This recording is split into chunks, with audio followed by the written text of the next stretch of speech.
I had been dating Mark for about a year, and at first, he was the perfect boyfriend. Attentive, caring, and always there when I needed him. But slowly, things began to feel off. It started with small things around my apartment. My makeup brushes would be moved slightly. My clothes wouldn't be folded the way I left them. And sometimes, my laptop was positioned differently. I chalked it up to being tired or forgetful. However, I couldn't shake the feeling that I was being watched. I'd wake up in the middle of the night, my skin crawling with a sense of someone's eyes on me, only to dismiss it as my overactive imagination. But then, the paranoia started impacting my daily life. I found myself scanning the room before getting dressed and feeling my stomach drop whenever I heard an unexpected sound. The breaking point came when I was cleaning one weekend. I moved a decorative plant near my bedroom window and noticed something shiny glinting back at me. My heart raced as I leaned in, realizing it was a small, inconspicuous camera tucked among the leaves. My hands started to shake. Who had put it there? Why? Only one person had access to my apartment besides me, Mark. When I confronted him, I expected him to deny it or laugh it off as a joke.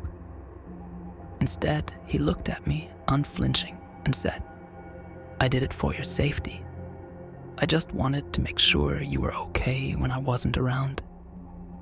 His calmness made my stomach churn. It wasn't love or care. It was control, and I felt violated in the worst possible way.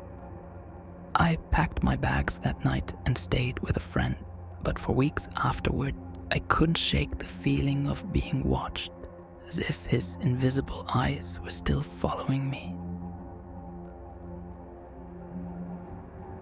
Lisa and I met during our final year of college. She had a magnetic personality, confident, lively, and the kind of person who could captivate a room with a single smile.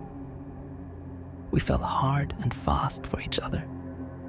But as time went on, her confidence turned to possessiveness. It was subtle at first, like asking where I was and who I was with. I figured it was normal relationship stuff, nothing to worry about. After we graduated and moved in together, things escalated. Lisa wanted access to my phone, saying, "No secrets between us." If I didn't text back immediately, she'd blow up my phone with calls and messages. One night, she showed up at my workplace unannounced, furious that I hadn't replied to a text while I was in a meeting. Her excuse? "I was worried about you." Her concern felt suffocating. When I finally broke things off, Lisa's obsession didn't end. She sent long emotional messages, called at odd hours, and even sent flowers to my work with cryptic notes. But nothing prepared me for what happened 2 weeks after our breakup. I noticed my car was acting weird, like someone had tampered with it. My brother, who was a mechanic, offered to take a look. That's when he found it. A small black GPS tracker tucked beneath the bumper. My blood ran cold. I confronted Lisa, but she denied everything, laughing as if I was being paranoid. But there was no one else who would have done it. I changed my phone number, moved apartments, and kept a low profile for months.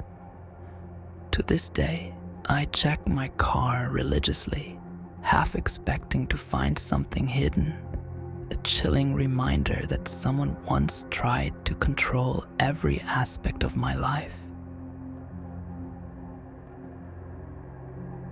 I met Chris through mutual friends at a holiday party. He was charming, funny, and easy to be around. We hit it off immediately, and our whirlwind romance felt like something out of a movie. Within a year, we were engaged. We spent our weekends planning the perfect wedding, and I was over the moon, completely smitten and ready to spend the rest of my life with him. One evening, while I was relaxing at home, I got a message on social media from a woman named Sarah. "Hey," it read, "I think we need to talk about Chris." My heart sank. Sarah claimed to be his wife, not ex-wife, but current wife. She sent me photos of their wedding, documents with his name on them, and screenshots of their conversations. At first, I thought it was a cruel prank, but everything was too real, too detailed to be fake. When Chris came over later that night, I confronted him, shaking with rage and disbelief. At first, he tried to lie, but when he realized I had evidence, his entire demeanor changed. He admitted he had been living a double life. His explanation: "I was going to leave her. I just needed time." The person I thought I knew had been lying from the start, spinning a web of deception I never saw coming. Calling off the engagement was the hardest thing I'd ever done. I packed up every reminder of him, but the betrayal left a lasting scar. The idea that I had shared my life with someone who had a completely hidden world of his own haunts me to this day.